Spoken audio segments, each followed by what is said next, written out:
झारखंड की राजनीति अब अपने राज्य की सीमाओं को पार कर असम तक पहुंच चुकी है और इस बार मुकाबला सिर्फ चुनाव नहीं बल्कि सियासी प्रतिष्ठा का बन गया है।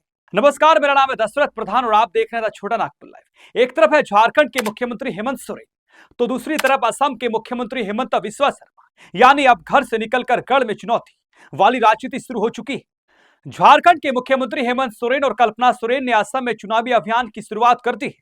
झारखंड मुक्ति मोर्चा यानी जेएमएम ने ऐलान किया है कि वो असम में 21 सीटों पर अपने उम्मीदवार उतारेगी।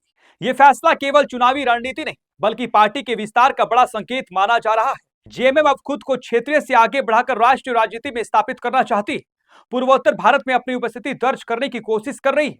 अब सवाल उठता है कि आखिर जेएमएम ने असम ही क्यों चुना। इसके पीछे एक बड़ा राजनीतिक कारण बताया जा रहा है। दरअसल झारखंड विधानसभा चुनाव के दौरान भारतीय जनता पार्टी की ओर से असम के मुख्यमंत्री हेमंत बिस्वा शर्मा को चुनाव सह प्रभारी बनाया गया था।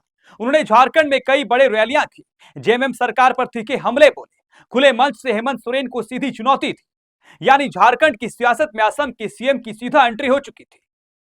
अब उसी का जवाब देने के लिए हेमंत सोरेन खुद असम पहुंच गए हैं और सीधे हेमंत बिस्वा शर्मा के गढ़ में चुनावी चुनौती दे रहे हैं।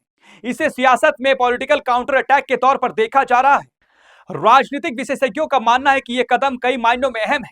पहला, जेएमएम अपने संगठन को राष्ट्रीय स्तर पर फैलाना चाहता है। दूसरा, बीजेपी को उसके मजबूत राज्य में चुनौती देना। तीसरा, आदिवासी और क्षेत्रीय वोट बैंक को जोड़ने की रणनीति। वहीं भारतीय जनता पार्टी के लिए एक नई सियासी चुनौती बन सकती है, क्योंकि अब मुकाबला सिर्फ झारखंड तक सीमित नहीं रहा बल्कि असम तक फैल चुका है। अगर जेएमएम को असम में थोड़ा भी समर्थन मिलता है तो ये पार्टी के लिए बड़ी राजनीतिक सफलता मानी जाएगी और भविष्य में दूसरे राज्यों में भी विस्तार का रास्ता खुल सकता है। लेकिन अगर प्रदर्शन कमजोर रहता है तो ये रणनीति सवालों के घेरे में भी आ सकती है। फिलहाल इतना तय है कि ये सिर्फ चुनाव नहीं बल्कि इमेज और प्रभाव की लड़ाई है और आने वाले समय में झारखंड वर्सेस असम की ये सियासी टक्कर और तेज हो सकती है। अब सबकी नजरें इस बात पर टिकी है कि क्या हेमंत सोरेन असम में अपनी पकड़ बना पाएंगे या फिर बीजेपी का गढ़ और मजबूत साबित होगा। आप क्या सोचते हैं? क्या जेएमएम का यह फैसला सही रणनीति है या सिर्फ राजनीतिक स्टंट? कमेंट में अपनी राय जरूर बताएं।